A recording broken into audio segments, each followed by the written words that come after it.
there any other member wish to make a contribution? I do, Mr. Speaker. Amen. Unless there's anyone else who wishes to speak. You can go ahead. Thank you very much, Mr. Speaker. Mr. Speaker, I thank all the honorable members who have contributed to this motion to adjourn this evening, and thanks to all the honorable members who have contributed to the debate today. Mr. Speaker, we don't normally go this late. It's not very often. But that's what happens when you get a lot of work done. And Mr. Speaker, we've been doing this now for 5 years. And to paraphrase Charles Dickens, it has been the best of times and it has been the worst of times. And as MP Adams said, public service is not easy. The criticism is constant, Mr. Speaker, but it is essential for us. Those people or graduates or attendees of the Barton Institute will say, rest piquet. This government, we are keeping the end in view. Because 5 years ago, Mr. Speaker, we were elected to build a better and fairer Bermuda. And we went up and down this country, earned the support of the voters, and Mr. Speaker, over these last 5 years, we have made progress in building that better and fairer Bermuda. Are we at an end, and have we made our destination? No. But we are keeping the end in view, and we are progressing and making progress. You've heard from a number of ministers this evening. You've heard from other backbenchers who have spoken about the progress that this government has made. And the truth is, Mr. Speaker, we've been dealt some tough hands. We've inherited some difficult problems. And as can be expected, we've made some mistakes along the way. But throughout it all, we remain focused on the people that we were elected to serve. Now, Mr. Speaker, I'm going to take some time to highlight some of what we have accomplished over the last 5 years. Now, I remember having a conversation with one of my predecessors, Dr. Brown, a while ago, and remarking to him how I went to plant a tree and saw something that we had accomplished in our first 100 days that was inside of our election manifesto in 2017. He said, we're going to get these things in 100 days. And I remember looking at this, and I was like, wow, I forgot that we did this. And when you look back on the list, Mr. Speaker, there are some things, because you work so hard and so long, that you forget some of the things of which you've accomplished. But it's important that we cover some of them. Because whether it's our investments in education, our youth, our seniors, and our community, whether it's the work in which we're doing in the environment, energy reform, in which the Deputy Premier just spoke about, whether it's the work during the pandemic or the work that we've done to make our economy more fair. We have accomplished a lot, Mr. Speaker. Now, remember we said that we were going to have our young people work and develop applications. We had a coding boot camp, and we launched a tree format with the Bermuda College. One of the things that we did, we saved money by eliminating the online publishing in the Gazette and putting it online. We required all travel, Mr. Speaker, that was government travel, to be booked and recorded under a business frequent flyer number of where we've been able to provide students who are looking to go back to school, who are on scholarships, our athletes who are looking to compete overseas, who may not have the funds. We were able to provide that because we kept that promise and we implemented an idea that was in our platform. When it comes to our seniors and healthcare, we provided better standards in our care home by amending the Residential Care Act. I remember I was with the Deputy Speaker and Sister Lee Burgess, to enact a Charter of Rights and Responsibilities for our seniors. We expanded the home health care and seniors care benefit, which is providing employment opportunities and dignity for our seniors at home, Mr. Speaker, and reducing our overall health care costs inside of this country. We initiated a program through Bermuda Housing Corporation to facilitate interest-free home improvement loans to help families modify their homes so they can live at home. And, Mr. Speaker, when dealing with health, we install fitness equipment in public parks throughout Bermuda to promote healthy lifestyles. And these are some of the things that we see, but we forget that we accomplished, Mr. Speaker. We introduced the National Drug Formulary to set maximum prices for common essential medications so that we can reduce prescription drug prices. And on prescription drugs, we promised that we would increase the prescription drug benefit for future care. And we did that, Mr. Speaker. Not only did we do that, we introduced, for the first time ever, a prescription drug benefit on HIP, Mr. Speaker. In 2018, we reduced the duty rate in a number of areas, from eggs, potatoes, cauliflower, broccoli, duty rate on clothing, household items, linen, and shoes, Mr. Speaker.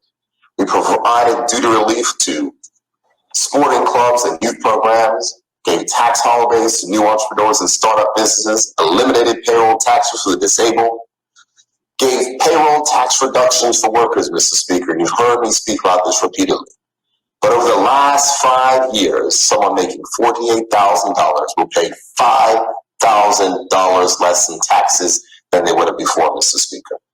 We introduced, for the first time, taxes on unearned wealth in this country, earning the Treasury in the first year $50 million, and we put that in education and healthcare and into our youth development, Mr. Speaker.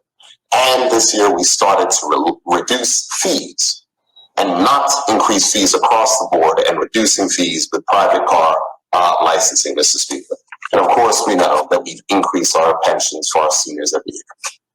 We promised that we would jumpstart economic development, and we established an economic development department. We increased funding to the BEDC, increased their guarantee capacity, and allowed them to support more local businesses. We created the summer entrepreneurship program through the BEDC to get more young people interested in entrepreneurship. Created the wage commission to establish and set up the minimum living wage. I look forward to doing that when we come back to this House, Mr. Speaker. We introduced the Work for Bermuda initiative, Mr. Speaker, and the Economic Investment Certificate and Residential Policy, which has yielded $325 million of investment in this country. We've introduced work permit moratoriums to the largest number of job categories in the history of this country, Mr. Speaker, to ensure that we provide opportunities for Bermudians. And, Mr. Speaker, we established the Office of FinTech and are now recognized leaders globally in that market, creating dozens of jobs in this country for young Bermudians, with more on the way. And something I'm particularly proud of, Mr. Speaker, is we awarded over $1 million in capital development grants to local community clubs to upgrade their facilities, and look at what we've seen across the country as a result of that investment, Mr. Speaker. We established the Commission of Inquiry into Land Grabs, amended laws for litigation guardians, amended the criminal code to include luring and grooming. We also made sure that we criminalize revenge porn and the notification of sex offenders, Mr. Speaker. All things that we accomplished. Decriminalization of cannabis, Mr. Speaker.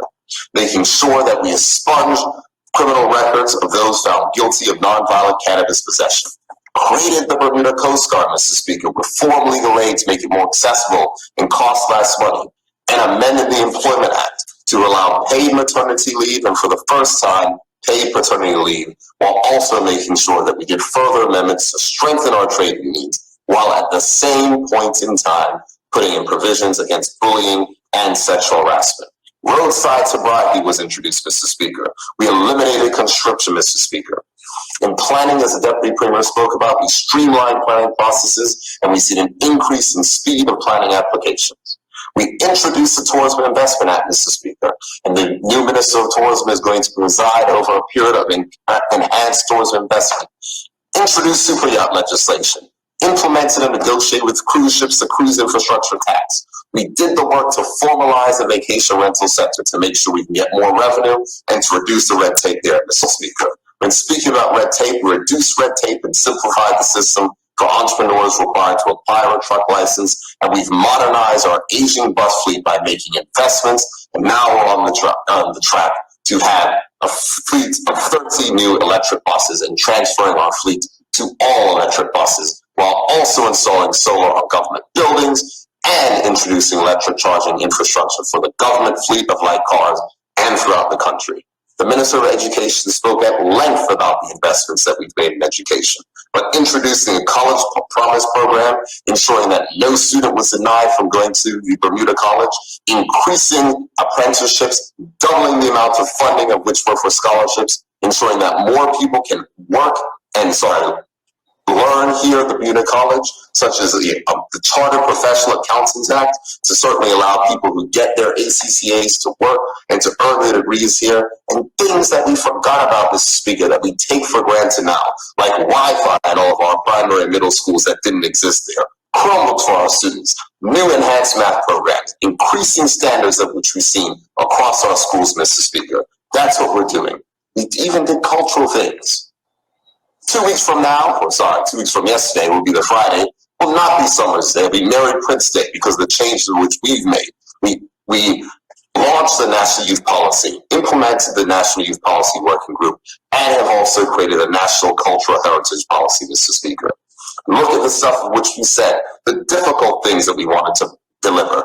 Immigration reform, something that has been controversial, but through consultation, we managed to make sure we delivered that, Mr. Speaker. And procurement reform to make sure that more Black persons in this country, Mr. Speaker, more women in this country, Mr. Speaker, more small businesses can get access to contracts. And we know what we did during the pandemic, Mr. Speaker, providing $500 a week for so many people in this country, millions of dollars in support, providing money for small businesses to keep them afloat, provided a stimulus package to make sure we could keep people at work, and provided a significant number of resources, whether it be mental health or others, to support. And look at the amount of young people who are able to excel, learn skills during the pandemic. Mr. Speaker, we have accomplished a lot, Mr. Speaker. Now, Mr. Speaker, it's important to recognize that these things are not done alone. The dedicated and hardworking public officers of this country are the ones who helped us deliver. And they must be saluted because these things cannot be delivered without their support. Our party platform comes from our party executive, and I must thank the party executive and the members of the Central Committee for all their hard work and support throughout this country, Mr. Speaker. Mr. Speaker, we are a better government than we were 5 years ago. We are more experienced. We are more discerning. We're certainly a little more tired and gray. But, Mr. Speaker, we are no less committed. And I want to thank all the members of this PLP caucus for the work that they are doing, because this is truly a team effort. And it isn't easy, but it is rewarding work.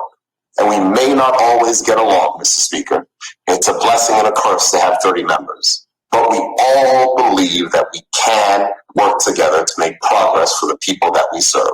And it's important, Mr. Speaker, that I pay homage to this team. From the east end of the island to the west end of the island, MP Renee Ming, serving at a difficult time as Minister of National Security, managing COVID restrictions, extremely hardworking MP, and though her choice of colors is questionable, we can't expect any different from an MP from St. George's. Kim Swan, his work on the BTA, on the golf course, and the source of sound political counsel. MP Levita Fogo, a former minister delivering unemployment benefit, public service reform, E-Gazette, now the Bermuda Airport Authority and BLDC. Tanae Ferber, from Senator, Judy Minister, MP to now Minister, a tireless campaigner for inclusion. Cousin Derek, working hard, chairing the Cost of Living Commission, the Parole Board, and contributing where he can. The tireless support of Minister Wayne Ferber behind the scenes, and so many of those things that I listed, he's had a hand in. Anthony Richardson, another promotion for the Senate, who contributes to our public policy debate. Minister Vance Campbell, there from the Senate as well, but it is a reasoned voice and is going to be working to deliver investment towards them. MP Chris Famous, a great worker, a great servant, and now at the helm of the Bermuda Housing Corporation. one of the longest serving ministers of education in this country's history, and has made incredible progress the hour of day, working day in and day out. MP Wayne Keynes, launching fintech, power immigration reform, eliminating construction, creation of Bermuda Coast Guard. MP Michael Weeks, passion for the young people of this country, a true community servant. Let's look at a labor leader, Minister Jason Hayward, taking on the role of Minister of Economic Development and is advancing the execution of our economic recovery plan. MP Joshay Adams, a hard worker, a policy speaker, and someone who is advancing key economic initiatives as chair of the BEDC. MP Curtis Dickinson, dealing with difficult issues at his time as minister.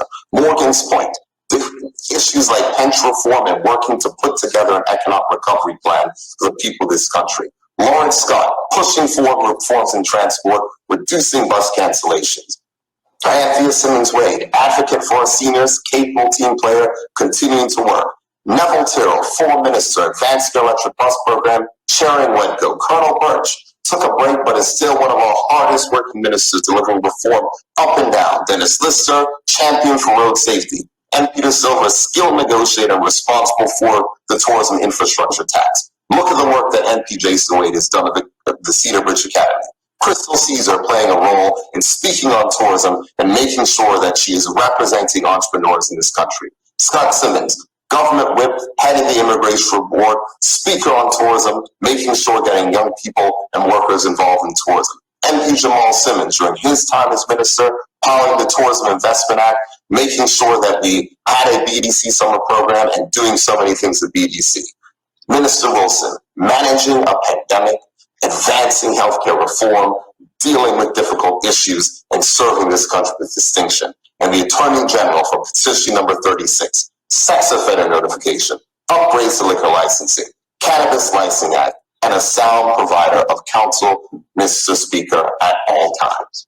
This is the team in this House that has worked to deliver over the last 5 years, Mr. Speaker. It is an incredible honor to lead this proud team. And I also want to thank my hardworking senators that sit in another place. Mr. Speaker, as I close, I want to thank you for your service in this role. We certainly clash on occasions. I think we might have clashed once or twice today, but I'm grateful for your service because I know the role that you have as Speaker of the House is not easy, Mr. Speaker. I must also thank my Deputy Premier for his tireless support and his distinguished leadership in making Bermuda an energy leader. His work in this area should be applauded. Sometimes now that I've taken on the role of Minister of Finance again, he gets sent on the road. The other day he said he's not traveling for me anymore because he's getting too tired. But his work and dedication and experience should be applauded. Mr. Speaker, I certainly want to also thank my personal staff who serve this office with distinction, led by one of the hardest working people in politics, Senator Owen Darrell, who's held the role of Chief of Staff for 5 years and comes to work every day, which is not easy when you're working in this office, day in and day out, in service, not of me, but for the people of this country